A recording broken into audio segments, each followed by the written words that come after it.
They told you the first president of the United States was George Washington. They carved his face into stone. They printed his portrait on currency. They wrapped his image in myth and called it destiny. From elementary school classrooms to marble monuments in the Capitol, the story was simple, polished, and final. America began under Washington. But what if that story was not the whole truth? What if the very foundation of American leadership was built on a quiet erasure? What if the first president was not the man on the dollar bill, and the truth was deliberately compressed into a footnote so small that generations never saw it? Because before George Washington placed his hand on the Bible in 1789, another man had already held the title of President of the United States. His name was John Hanson. And the fact that most Americans have never heard that name is not an accident. It is a story of constitutional confusion, political myth-making, and the deliberate shaping of national memory. To understand how this happened, you have to go back to a time before the Constitution, before the polished republic, back to a fragile confederation stitched together by war. In 1776, the 13 colonies declared independence from Britain, but independence was only the beginning. What followed was chaos: unpaid soldiers, collapsing currency, foreign threats, and states that behaved like small, suspicious countries rather than a unified nation. The fledgling United States needed structure. It needed coordination. It needed leadership. So in 1781, after years of debate, the states ratified the Articles of Confederation, creating the first national government of the United States. This government did not have an executive branch like we know today. There was no powerful presidency, no cabinet, no centralized authority commanding armies or vetoing legislation. Instead, there was Congress. And Congress elected a presiding officer. That office carried a formal title, President of the United States, and Congress assembled. On November 5, 1781, that office was filled by John Hanson. Hanson was not a general. He was not a towering plantation owner from Virginia. He was a merchant and statesman from Maryland. But when Congress selected him as its presiding officer, he became by title President of the United States. This was not symbolic.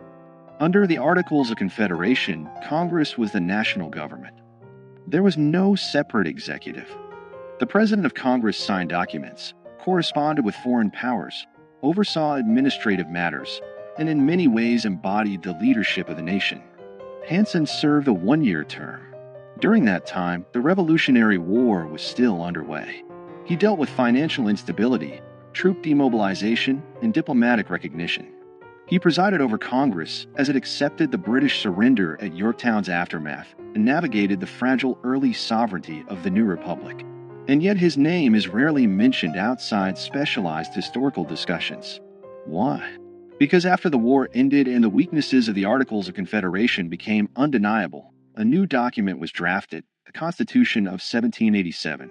This Constitution created a radically different office, a singular executive with defined powers, independent authority, and national visibility. It created what Americans now recognize as the presidency. In 1789, George Washington was elected under this new constitutional framework. He was not the first man to hold the title President of the United States, but he was the first president under the Constitution. That distinction matters. But over time, nuance was erased. The founders themselves understood the difference. They did not consider the presidency under the Articles equivalent to the executive created in 1787.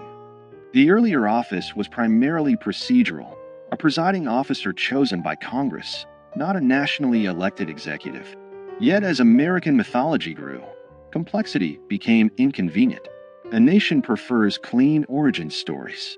Washington became the first president, not because no one held the title before him, but because the new constitutional order redefined what the presidency meant.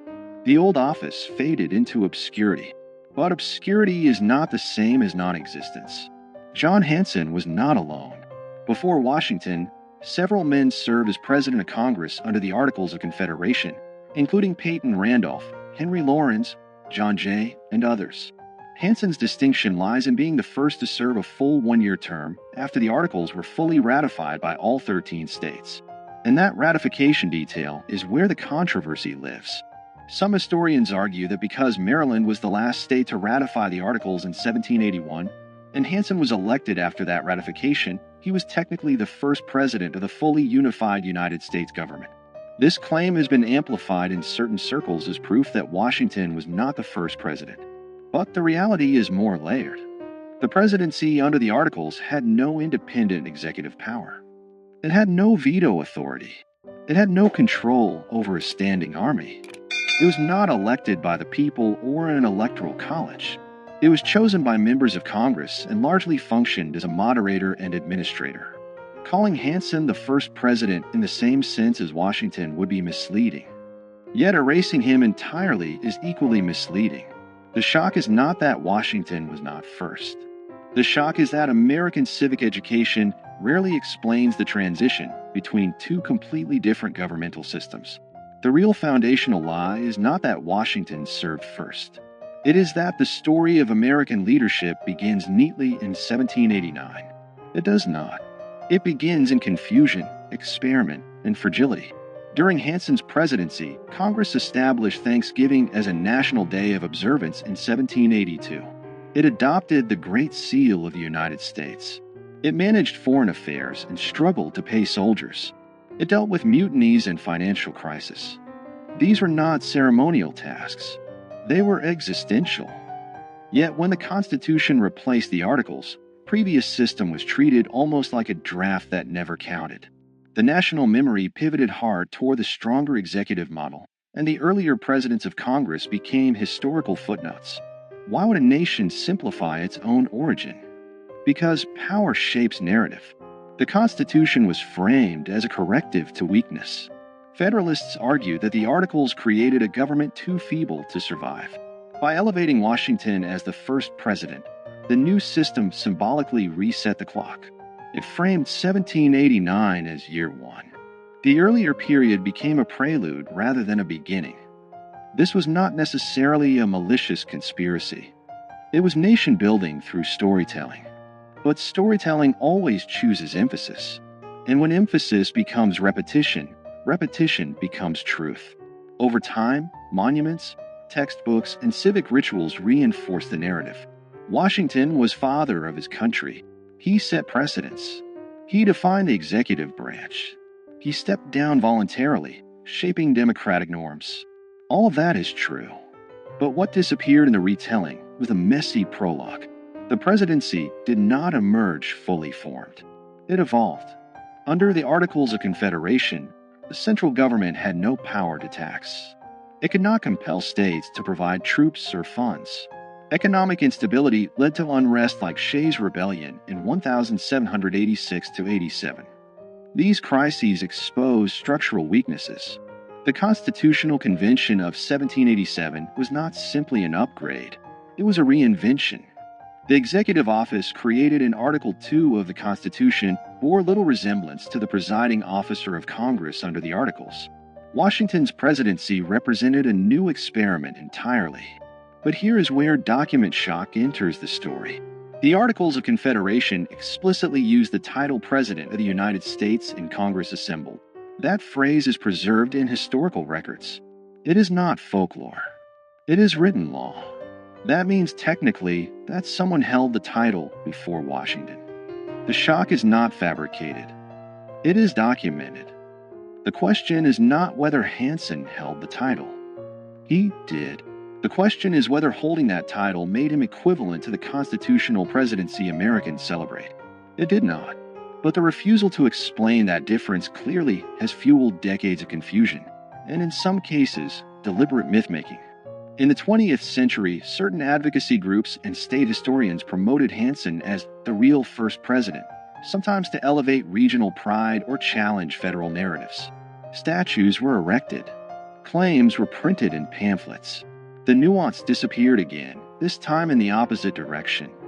History swung from erasure to exaggeration. The truth lives in the middle. Washington was the first president under the United States Constitution. Hanson was the first president of Congress after full ratification of the Articles of Confederation. Both statements are accurate, but only one made it into national memory. This selective remembering reveals something deeper about American identity. The country prefers strong beginnings. It prefers heroic founders over experimental committees. It prefers marble certainty over procedural evolution. And so the fragile Confederation years are compressed into a blur between 1776 and 1789. That compression has consequences. When citizens believe their institutions sprang into existence fully formed, they misunderstand how governments evolve. They lose sight of how constitutional design responds to crisis. They forget that American democracy was not inevitable. It was negotiated, revised, and sometimes nearly abandoned. John Hanson's obscurity is not a scandal in the sense of conspiracy. It is a symptom of how nations curate memory. But in a broader sense, it does change everything. Because if the first chapter of the presidency has been simplified, what else has been streamlined for comfort? What other transitions have been flattened into clean narratives? The early republic was unstable. The Articles government was weak by design. Many Americans feared centralized authority after living under British rule. The pendulum swung towards state sovereignty, and then swung back when that model proved insufficient. Washington's presidency did not emerge from triumph alone. It emerged from failure. Understanding Hanson's role forces us to confront that failure. It reminds us that the United States had a first attempt at national government that did not work as intended. It reminds us that the presidency itself was born from revision. And it challenges the idea that history is a straight line. If Hanson is remembered only as a trivia question, was Washington really first? The deeper lesson is missed. The deeper lesson is institutional transformation. The presidency Americans know today is not static. It has expanded dramatically since 1789.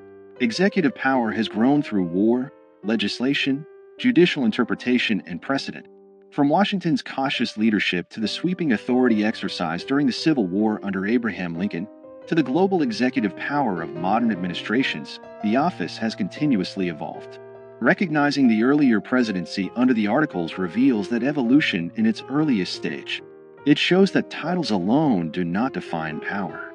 Structures do. And structures can change. In the end, the accusation embedded in this story is not that America lied about Washington. It is that America simplified itself.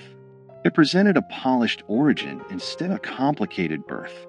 John Hanson's relative obscurity is not an injustice of race or suppression in the way other historical erasures have been.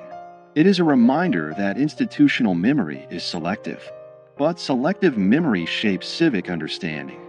When citizens learn that there was a president before Washington, even if only in a different governmental form, they are forced to reconsider what first really means.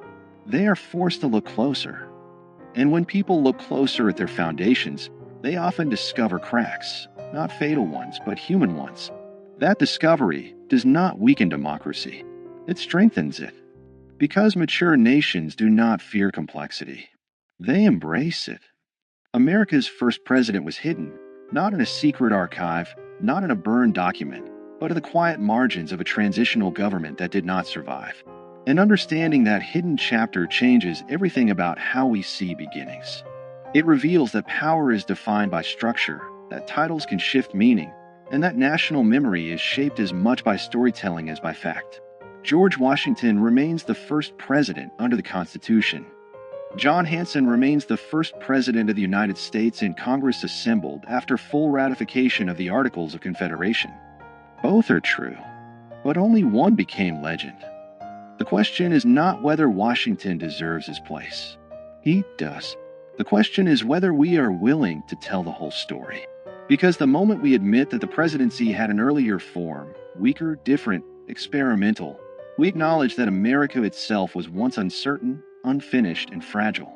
And that realization changes everything.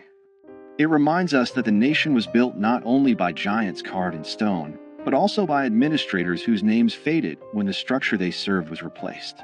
History does not always erase with fire. Sometimes it erases with simplification. And sometimes the most powerful revelations are not about scandal, but about structure.